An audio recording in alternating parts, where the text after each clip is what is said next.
हम सब अपनी जिंदगी में सुकून और एक तरह की भलाई चाहते हैं ना।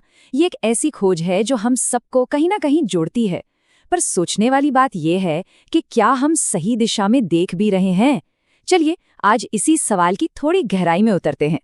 जरा सोचिए, हम सब खुशी के पीछे भागते हैं, लेकिन अक्सर ऐसा लगता है कि वो मुट्ठी में बंद रेत की तरह फिसल जाती है।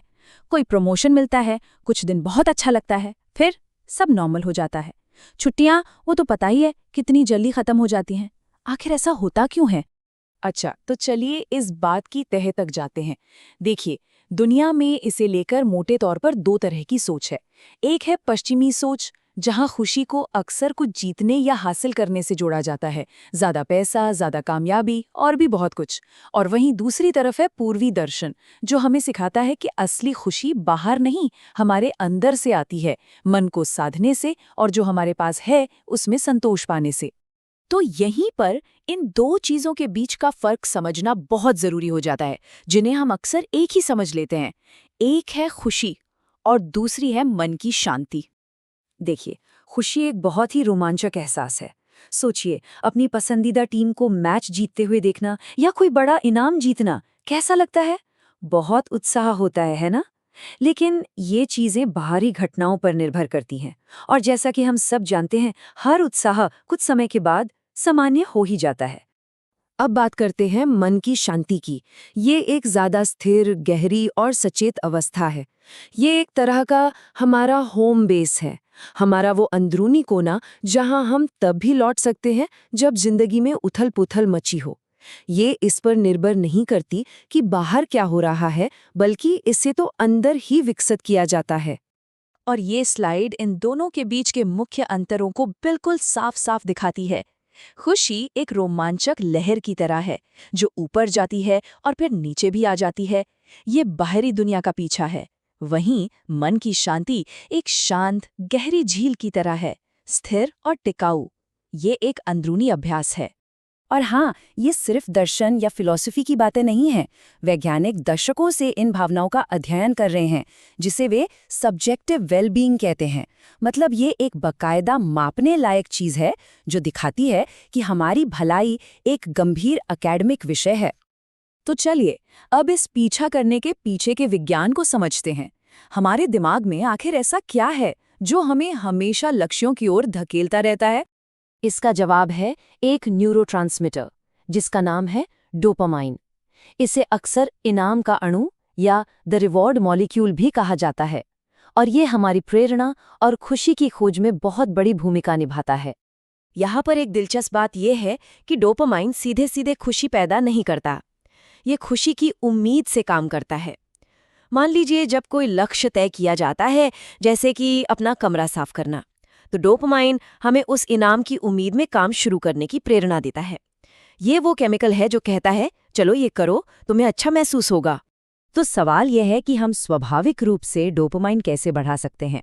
देखिए, हमारी बायोलॉजी हमें समझदार लक्ष्य तय करने के लिए इनाम देती है। बड़े लक्ष्यों को छोटे छोटे हिस्सों में तोड़ना बहुत कारगर हो सकता है।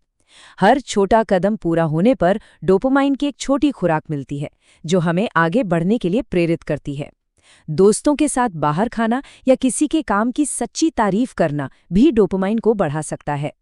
तो ये तो समझ आ गया कि हम लक्ष्यों का पीछा क्यों करते हैं। पर अगर हमें पल भर की खुशी की बजाय टिकाऊ शांति चाहिए, तो उसे कैसे विकसित किया जा सकता है? आइए अब इस पर ध्यान देते हैं। रिसर्च से ये पता चलता है कि कुछ आदतें मन की शांति को बढ़ावा दे सकती हैं, जैसे कि एक नियमित दिनचर्या बनाना, ध्यान या योग का अभ्यास करना, या बस प्रकृति में थोड़ा समय बिताना, जिसे जापान में फॉरेस्ट बाथिंग कहते हैं। ये सभी चीजें हमें शांत और स्थिर महसूस करने में मदद कर सकती हैं। दूसरों को जज करने की आदत छोड़ना, ये मन की शांति के लिए बहुत जरूरी है। ये जो बात यहाँ लिखी है, ये इसका एक बहुत ही जबरदस्त उदाहरण है। जब हम गुस्से में दूसरों के बारे में तुरंत कोई राय बनाने की बजाय करुणा से उनके नज़रिए को समझने की कोशिश करते हैं, तो हम अपनी शांति को बनाए रखते हैं। आदतों के अलावा सोच में कुछ बदलाव लाना भी जरूरी है, जैसे तुरंत रिएक्ट करने के बजाय एक पल रुककर सोच समझकर जवाब देना, पुरानी बातों और नाराजगी को माफ कर देना, ये स्वीकार करना कि जीवन में सब कुछ हमारे नियंत्रण में नहीं है। और सबसे जरूरी, अपने और दूसरों के प्रति करुणा रखना। और ये सिर्फ व्यक्तिगत भलाई के बारे में नहीं है। जैसा कि दलाई लामा हमें याद दिलाते हैं, व्यक्तिगत शांति का असर बहुत बड़ा होता है। जब हम अपने भीतर शांति पैदा करते हैं तो ये हमारे परिवारों में, हमारे समाज में और आखिरकार पूरी दुनिया में फैल सकती है। तो इसका मतलब ये नहीं है कि हमें खुशी का पीछा करना बंद कर देना चाहिए, बिल्कुल नहीं। इसका मतलब सिर्फ ये है कि हमें अपने नज़रिए को थोड़ा सा एडजस्ट करने की ज़रूरत है और शांति को अपनी नींव बनाना है। मन की शांति खुशी का दुश्मन नहीं है, बल्कि ये खुशी के लिए एक स्थिर आधार है।